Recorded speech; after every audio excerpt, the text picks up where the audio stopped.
Si tatay. Photographer. Ito, Ay, Ador. photographer! Boss Tatay Ador. Kayo po ay isang photographer. Opo. Saan po kayo kumukuha? Doon po sa Rizal Park, sa may monumento ni Rizal. Ano? Ano ba? Luneta po. Sa Luneta. Rizal Park. Sa Rizal Oh, Park. matagal nyo na po bang ginagawa ito? Matagal na po. Bali, 32 years na po. 32 years. Meron na ho ba kayo nakunan na celebrity? Na dumaan doon, dumalaw? Marami na po. Marami. Marami. Sino? Magbigay po kayo ng 200. Ang dami naman doon. Sabi na kasi Isa madami lang, na isa eh. lang. Marami na. Isa po, magbigay po kayo isa. Sino Yung po? mga turista po, mga nagpapakuwasa po sa amin. Yung mga artista, sila marami yun, yung mga kalimutan. Oh, Sa sobrang dami, Huwag kayo nakalimutan na ni Tatay Ador. Kapag kinukuha na nyo ng picture, sinasabihan nyo ba ng smile? Opo, smile po yun. Kayo rin. Kaya wala na po kay ipin. Kayo ba nag-i-smile din pag kumukuha kayo? Opo. So hanggang ngayon po, ang gamit niyo po ba, Mang Ador, ay film pa din? Ano po, dati film, ngayon Digital na. Digital na.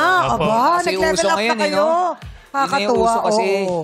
Pero kasi iba talaga ang litrato pag sa Iba ka pinapadevelop mo pa, di ba? Oo. Memory card na lang po yun. Okay, memory card. Binibigay nyo na lang po. Opo. So ano mas gusto nyo? Yung dinedevelop pa, may mga film pa o yung ngayon, yung digital? Ngayon po.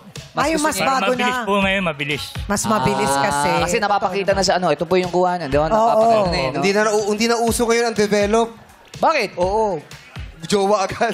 Really? Wala na ligawan. Wala na Hindi ligawan. na mag-fall? Wala nang Ang bilis develop. naman. Jowa Ganon? agad. Oo. Eh, tatanong kayo ba'y nanligaw nung panahon na yun? Doon ko po nakuha Ay, yung asawa ko. oo. Kala ko may nakita kayo. Oo.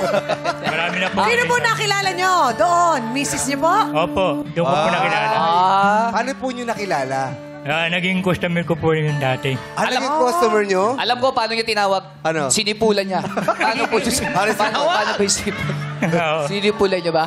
Hindi po. Hindi. Naging customer Tinawag nyo. niya sa pangalan. Naging customer nyo. Nung kinukunan nyo siya, na-in love kayo? Opo. Pero nung muwi na po siya, bumalik po sa akin. Bumalik sa inyo? Parang kalapate, batcher ah. Ano sinabi po nung bumalik? Para kunin po yung litrato. Ay, tama. Yun ang maganda nung araw. Pwede bumalik-balik talaga. So, nung pagkabalik sa inyo, Binigay ko na po yung litrato. tapos, Ano po sabi nyo? Nagkwentuhan po lang po kami. Nagkwentuhan lang. Pinabayad nyo? Hindi na, nilibre ko na lang. Arte, di ba? Libre! hanggang ngayon po, magkasawa pa rin po kayo?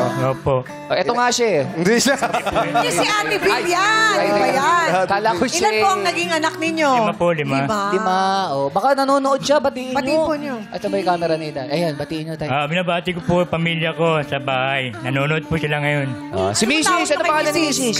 Miss ko. Nasa trabaho po siya. Mishko pangalan? Mishko? Hindi, Mercy. Mercy. Oh, batiin. Mercy. Ano tawagan nyo ni Mercy? Mama. Mama. Sabi mo si Mama. Kumusta ma? Nandito na po ako sa Mama. Nandito na ako sa Showtime.